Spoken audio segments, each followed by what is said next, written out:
A continuación, Poder Ciudadano.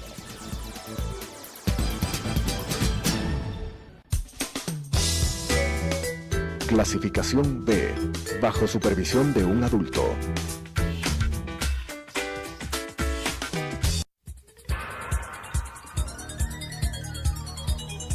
Las opiniones vertidas en este espacio por la producción y dirección del programa son de exclusiva responsabilidad de sus autores y de quienes intervienen en ellos.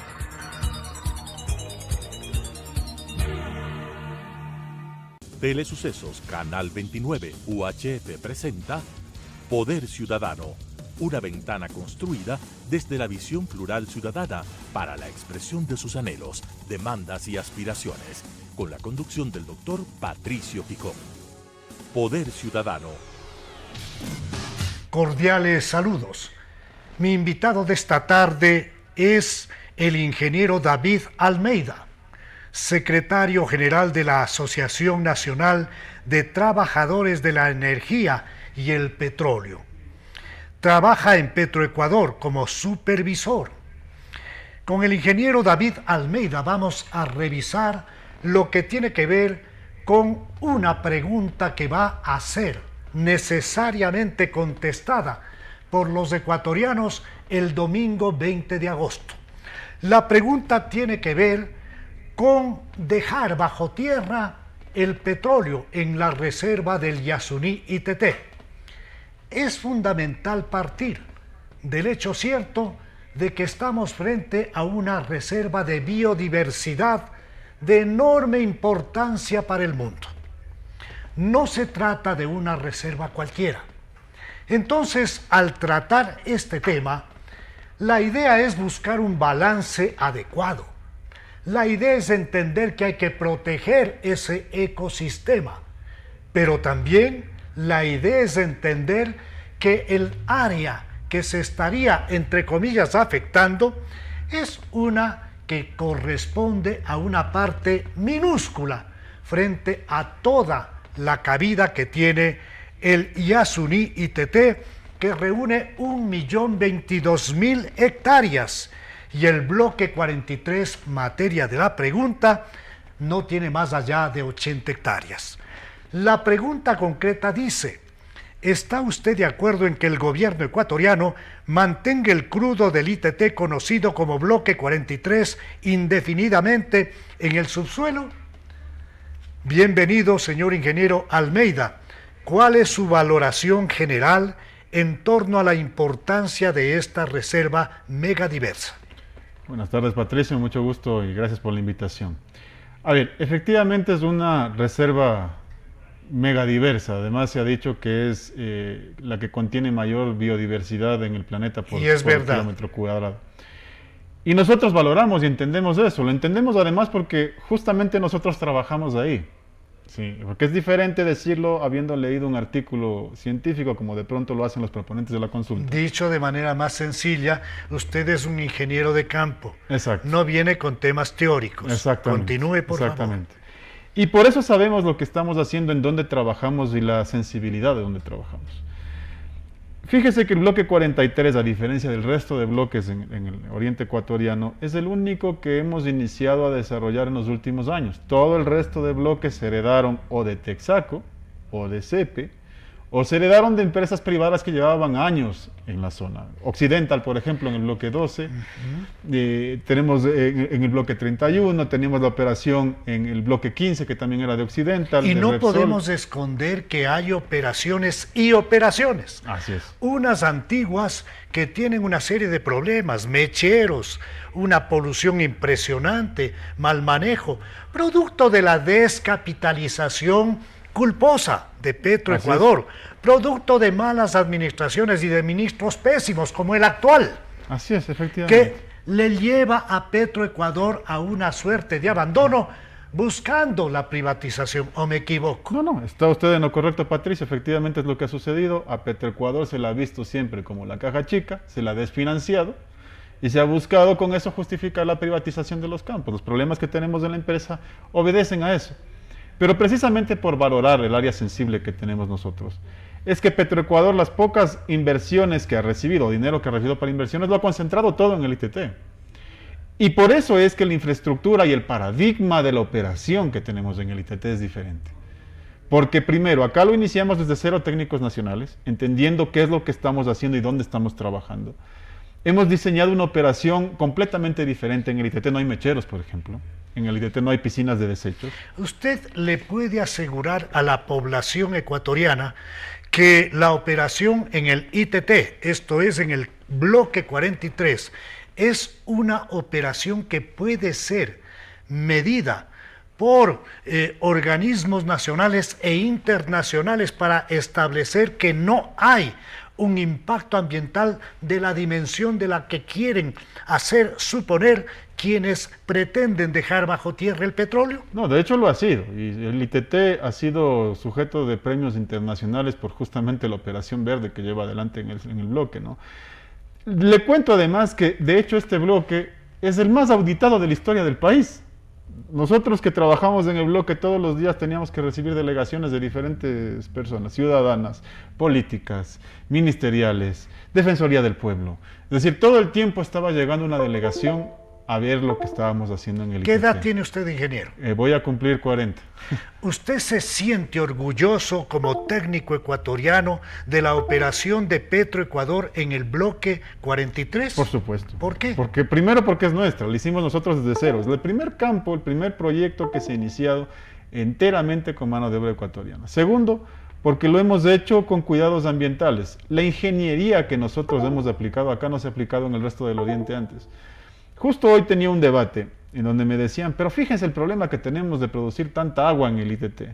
Les decía, ese problema nosotros lo convertimos en solución.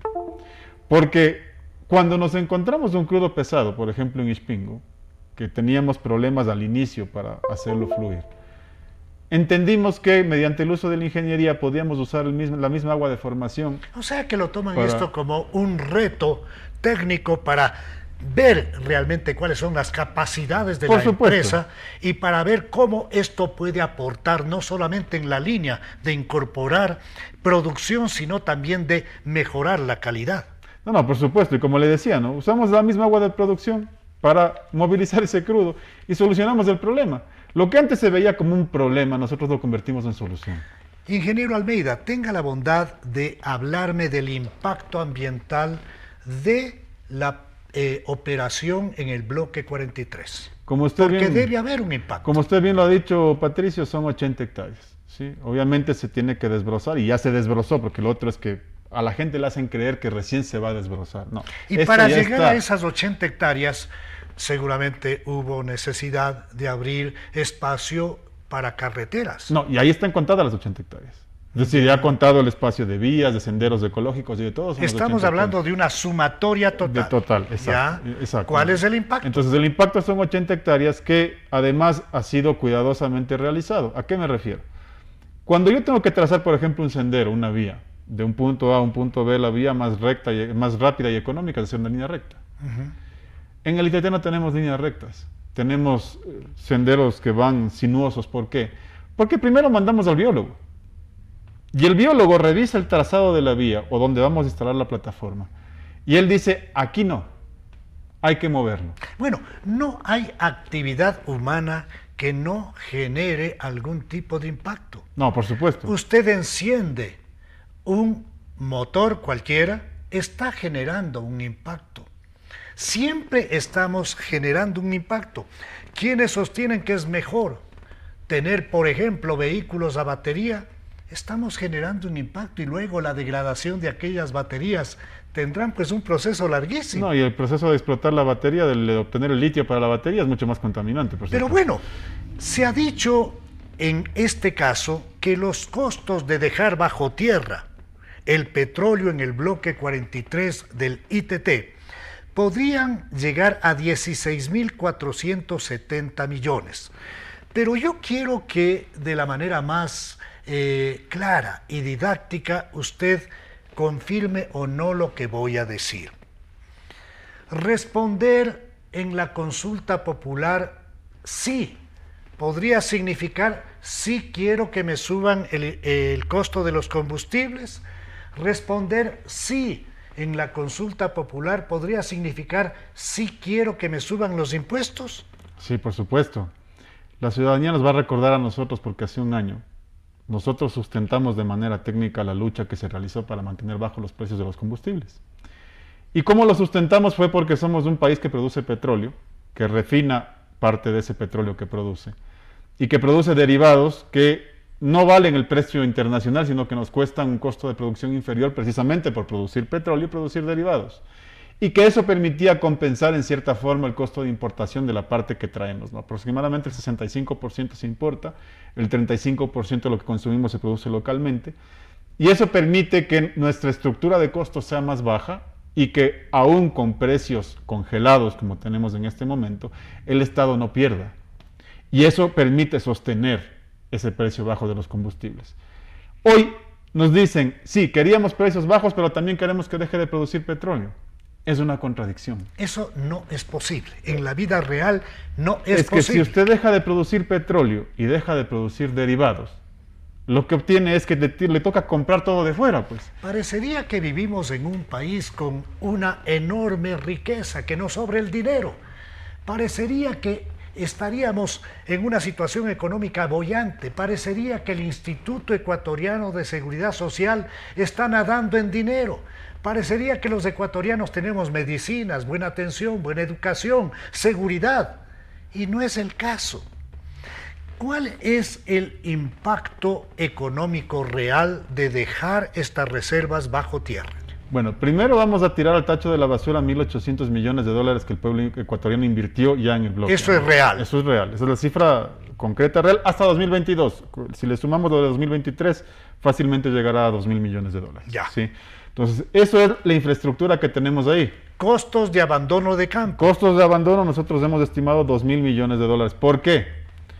Porque no solamente es levantar lo que tenemos ahí, porque tenemos que hacer un proceso de abandono técnico. No solamente es sacar los fierros, exacto, levantar la infraestructura. Tenemos que abandonar técnicamente cada pozo, eso toma cerca de 15 días por pozo, tenemos 231 pozos perforados en el ITT.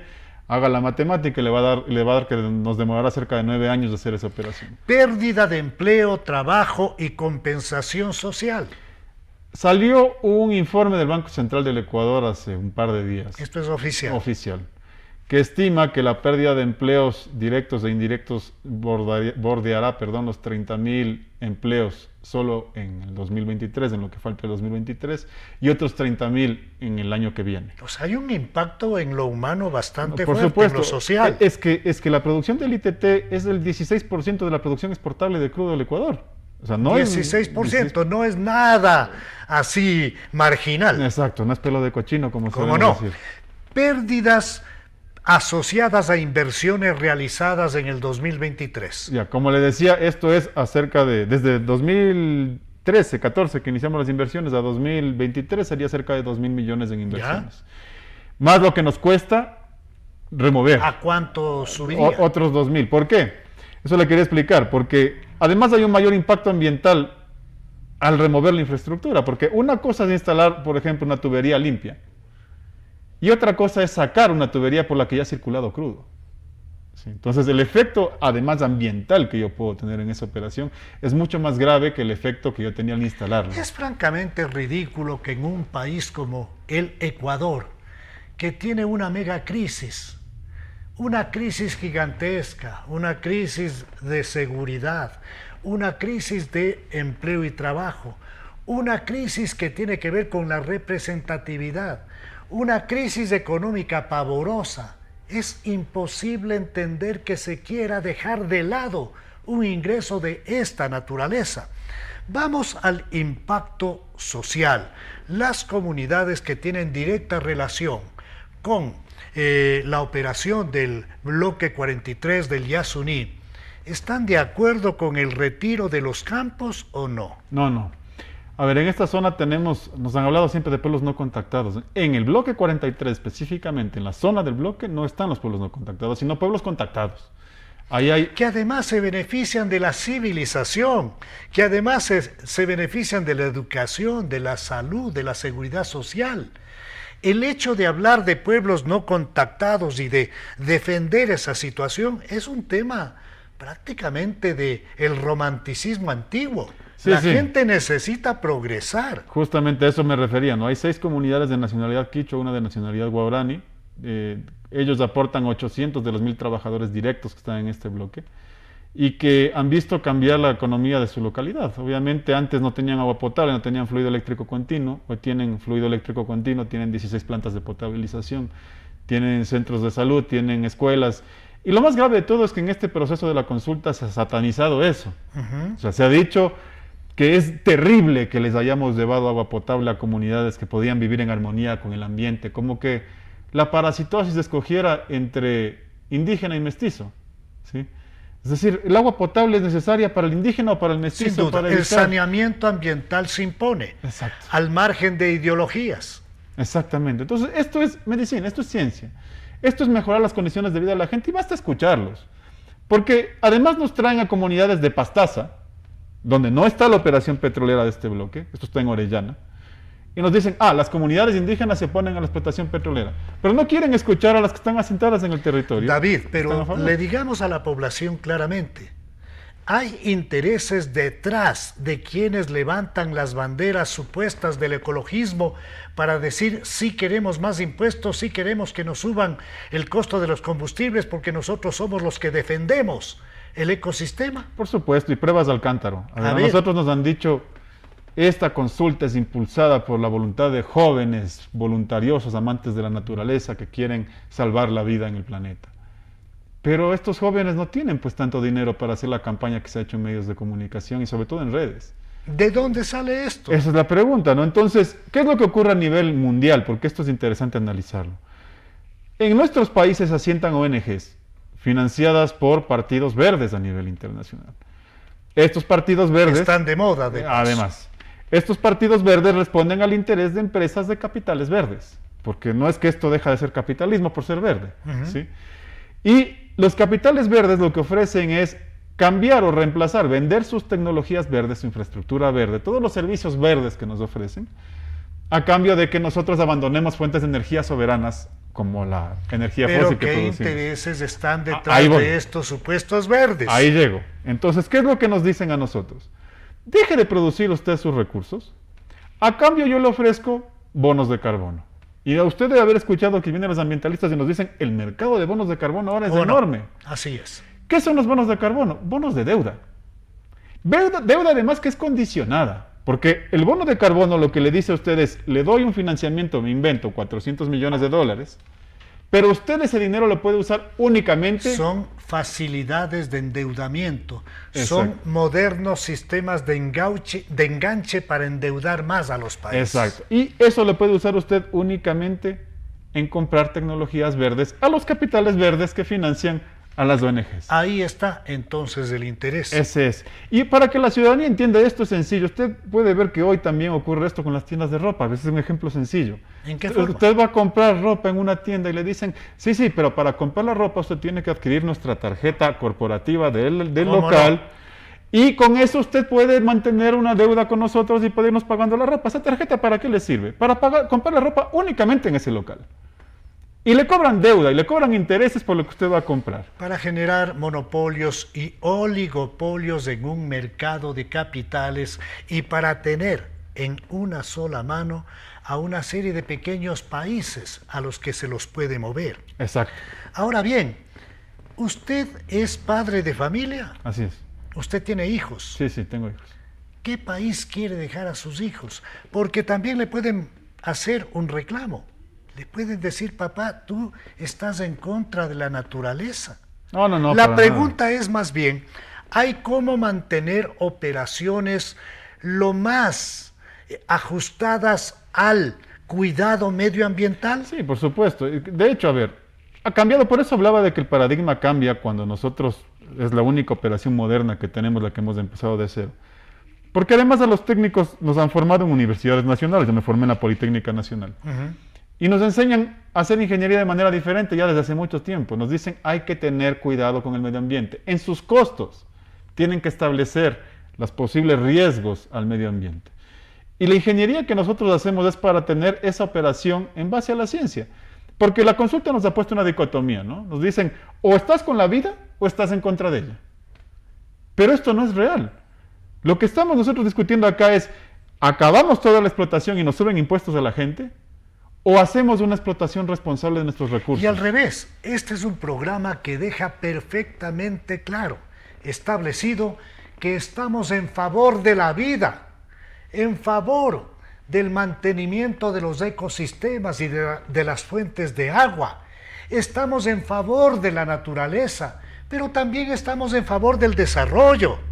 Estamos también en favor de que en el Ecuador exista la posibilidad de contar con fuentes de trabajo, con seguridad social, con medicinas, con atención en materias de seguridad.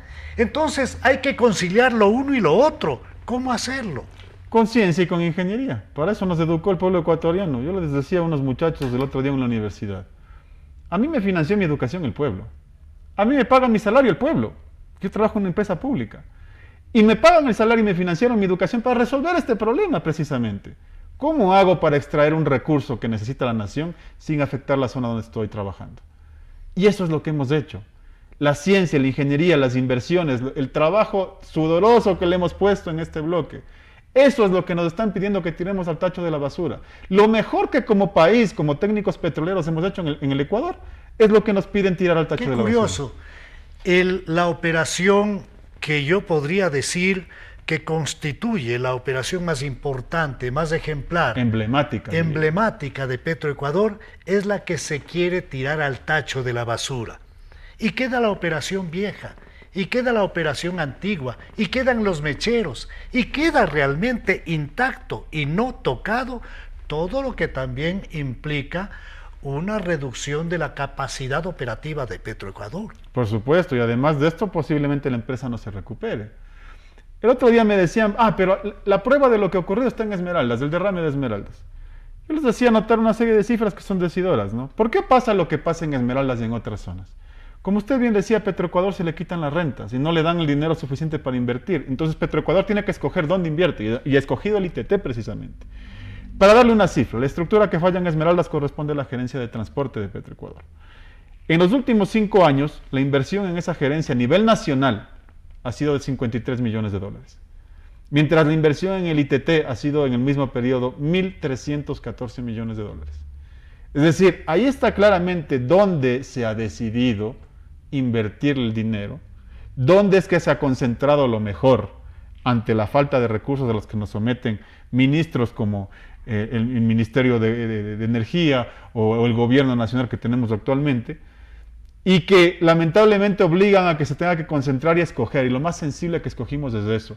Y ahora eso, en donde más invirtió el pueblo ecuatoriano, es lo que nos piden tirar al tacho de la basura. Incongruente, por decirlo menos. Sin duda, esto no tiene una justificación que no sea por el manejo de intereses que nos lleva precisamente a este juego absurdo y absolutamente inadecuado. El próximo domingo 20 de agosto, el ecuatoriano tiene una cita con el destino histórico del Ecuador. Tenemos que elegir bien a un nuevo presidente de la República que nos aleje del populismo, que nos aleje de las narcomafias, que nos devuelva la certeza en tener un Ecuador en paz y un Ecuador posible, y un Ecuador en que nuestros hijos quieran vivir, en el que tengamos todos trabajo y bienestar. Y asimismo, el próximo 20 de agosto, este domingo, vamos a asistir a la consulta popular. Quiero dejarle a mi invitado, al señor ingeniero David Almeida, secretario general de la Asociación Nacional de Trabajadores de la Energía y el Petróleo del país, dejarle para que en el minuto final del programa nos entregue un mensaje claro donde se determine las consecuencias de decirle sí en una consulta en la que yo personalmente voy a decir: no quiero que me suban los impuestos, no quiero que se eleve el precio de los combustibles. Sí, con gusto. A ver, lo que tenemos que hacer ahora es decidir entre someternos a un país con deuda pública, dejando de producir nuestros recursos, un país en donde se acabe el beneficio del petróleo que permite mantener los precios del gas y de los combustibles bajos para la gente, o elegir el usar esos recursos para el beneficio de la nación. que los gobernantes no hayan usado el 100% de los recursos petroleros en beneficio de la gente no es culpa del petróleo, es culpa de los gobernantes. Y lo que tenemos que hacer nosotros es mantener esos recursos exigiéndole al Estado que garantice precios bajos en los combustibles, que garantice impuestos bajos para la gente, que paguen los que deben pagar, pero que a la gente, al de a pie, al ciudadano que le suben generalmente los impuestos, no sea el que pague las consecuencias de este sometimiento a la política de los capitales verdes internacionales que buscan que dejemos de producir nuestros recursos a cambio de ofrecernos bonos de deuda verde. Agradezco a mi invitado, el ingeniero David Almeida. Con ustedes nos volvemos a encontrar en la señal de Telesucesos en los horarios conocidos por la población. Una buena tarde.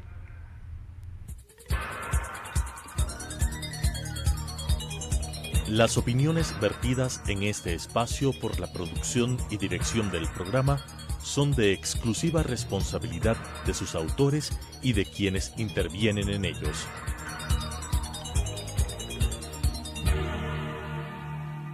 Telesucesos Canal 29 UHF presentó Poder Ciudadano, una ventana construida desde la visión plural ciudadana para la expresión de sus anhelos, demandas y aspiraciones, con la conducción del doctor Patricio Picón.